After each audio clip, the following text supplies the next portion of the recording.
Once upon a time, in a land far, far away, a most beautiful princess was born. So happy were the king and queen, they proclaimed a grand feast to celebrate the birth of the child. From all parts of the land, the people came marching with their gifts. Hail to the king, here are gifts that we bring to the child. With gold for a crown, crimson silk for a gown, from the shops and arrows we come marching.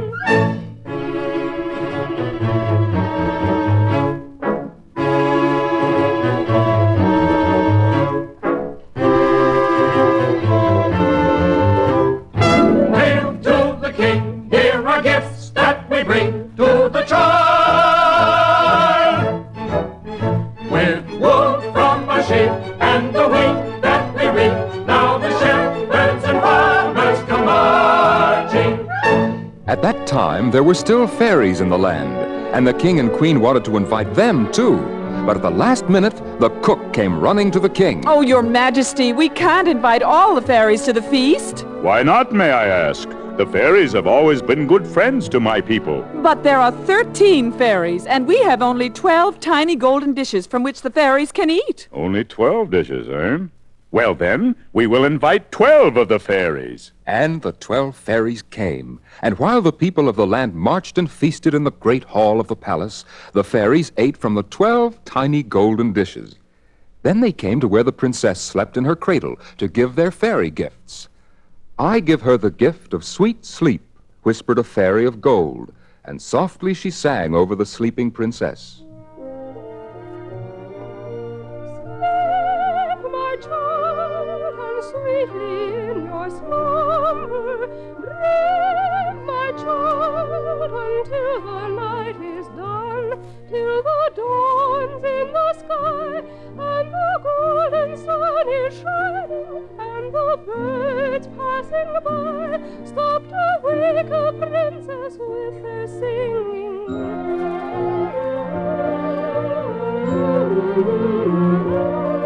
"And I give her a flock of silver birds to sing to her when she awakes," said a fairy of silver.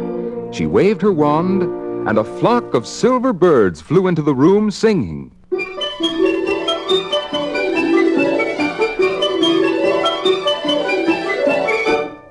"And I give her a Prince Charming to marry," cried a lilac fairy. "He will be the most handsome prince, and she will be the most beautiful princess in all the world."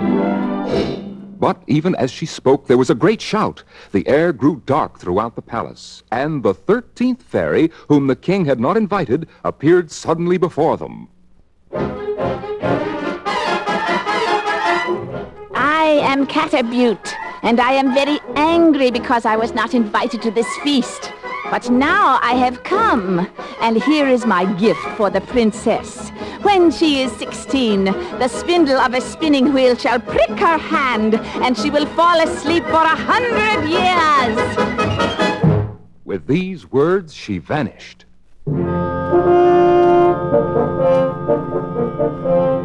The next day, the king called together the 3 wisest men of his kingdom to ask their advice.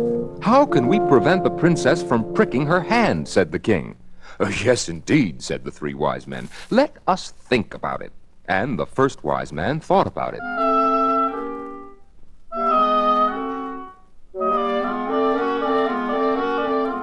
"I have it. We'll send the princess far, far away." "No," said the king. The second wise man thought even longer about it.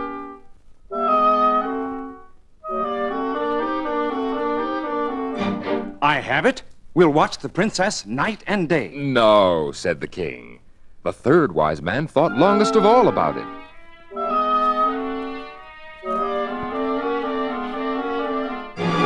"I have it. Every spindle in the land must be destroyed." "Yes," said the king. And immediately messengers went forth to the 4 corners of the land to see that every spinning wheel was destroyed.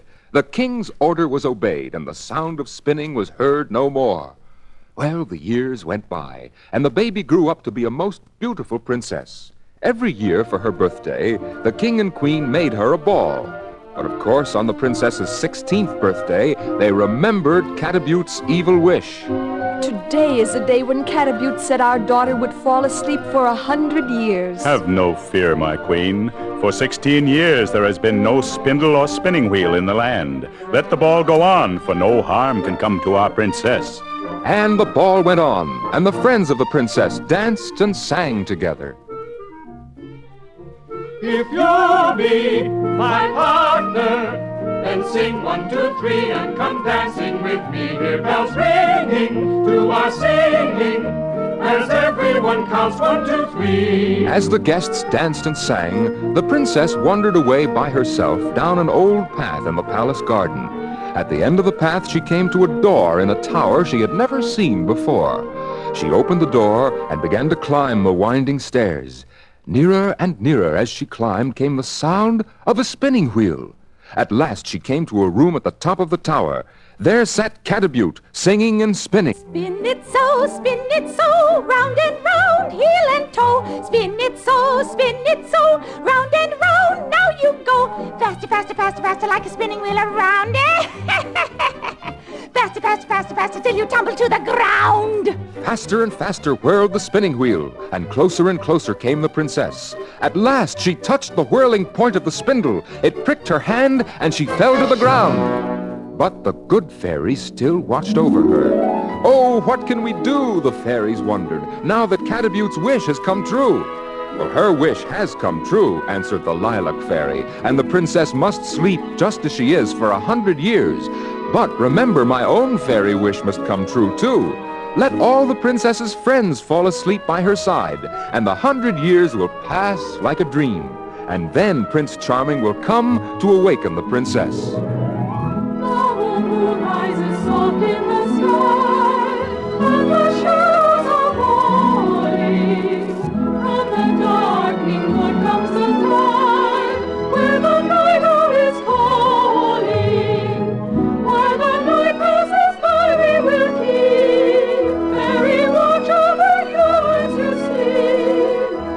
And so, good night, sweet dreams, good night, sweet dreams, good night. Princess, good night, princess, good night.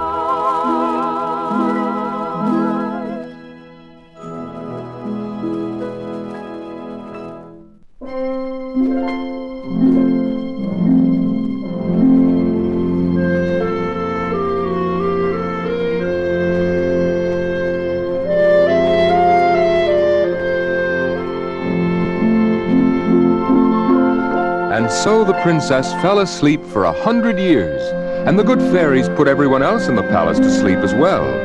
First, the Lilac Fairy touched the king and queen with her wand. Oh, I feel so sleepy. I'm so drowsy. I can't seem to keep my eyes open. The fairies touched the nobles and their ladies, and the musicians at the ball, and they fell asleep. They touched the soldiers in the palace, the cook in the kitchen, the cat on the doorsill, the dog in the yard, and they all fell asleep just as they were. But how can we be sure no one will come to awaken them before the 100 years are over? Asked the fairies. We will cause a deep forest to grow about the palace to hide it, said the Lilac Fairy, and we'll surround the palace with a great hedge of thorns so that no one can get through. Still, many people remembered their beautiful princess and told about her, and many a prince tried to find her. First came the cleverest prince in all the world. There must be a path somewhere through this forest.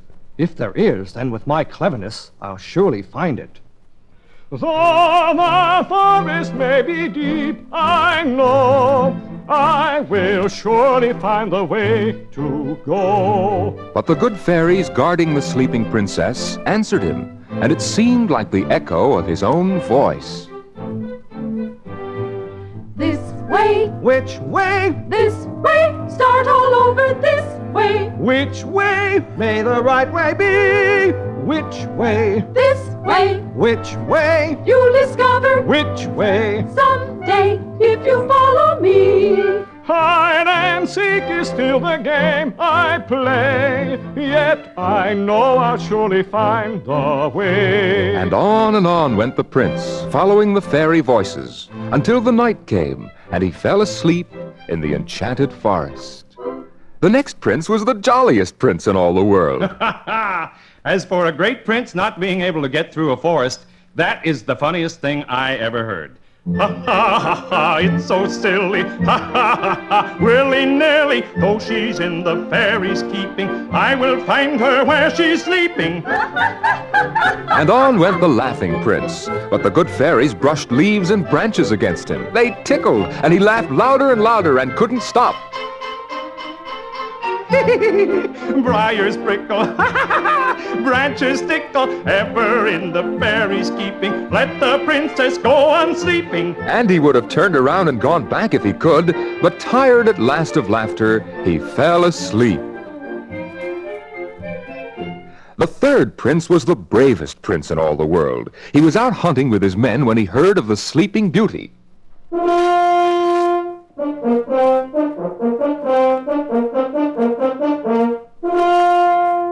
Come, my men, into the forest! Follow me! Proudly riding, we will find the Sleeping Beauty. Horses gallop, through the forest we will go. But the fairies found a way to drive them off. They imitated the growling of lions and tigers and all the wild beasts of the forest. On, my brave men!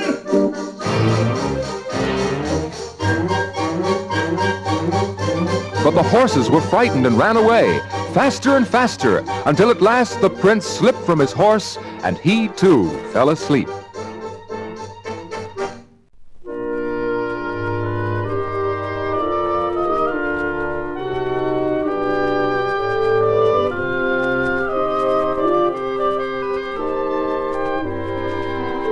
And so many, many years went by, until at last a great prince came from far away over the sea.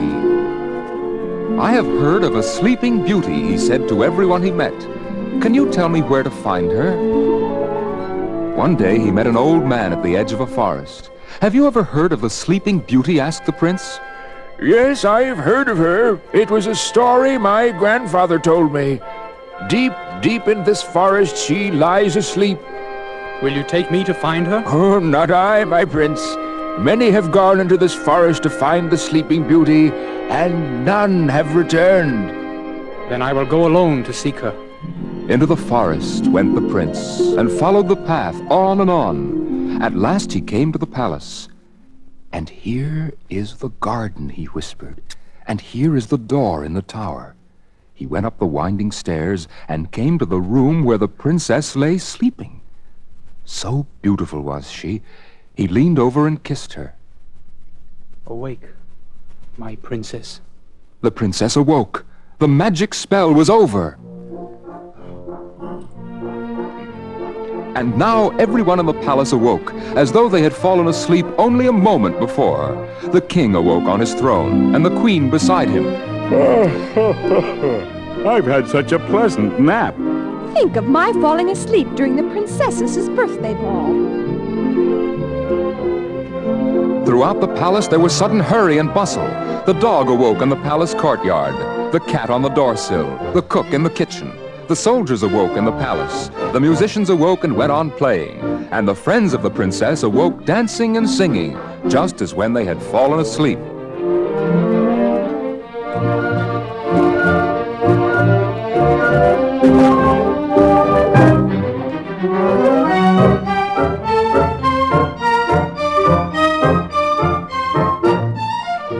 If you'll be my partner, then sing 1, 2, 3 and come dancing with me. Hear bells ringing to our singing, as everyone counts 1, 2, 3.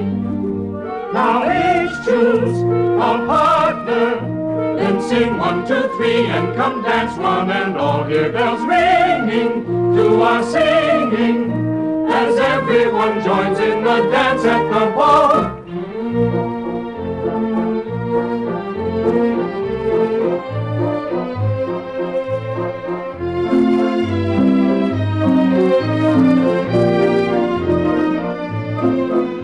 And here is our beautiful princess, cried the guests of the ball. But who is the handsome prince by her side? Who can he be, wondered the king and queen, until they remembered the wish of the Lilac Fairy. It must be Prince Charming, they cried. The wish of the Lilac Fairy has come true. It is Prince Charming, said the Lilac Fairy. Dreams now are ended, and the prince and princess will live happily forever after.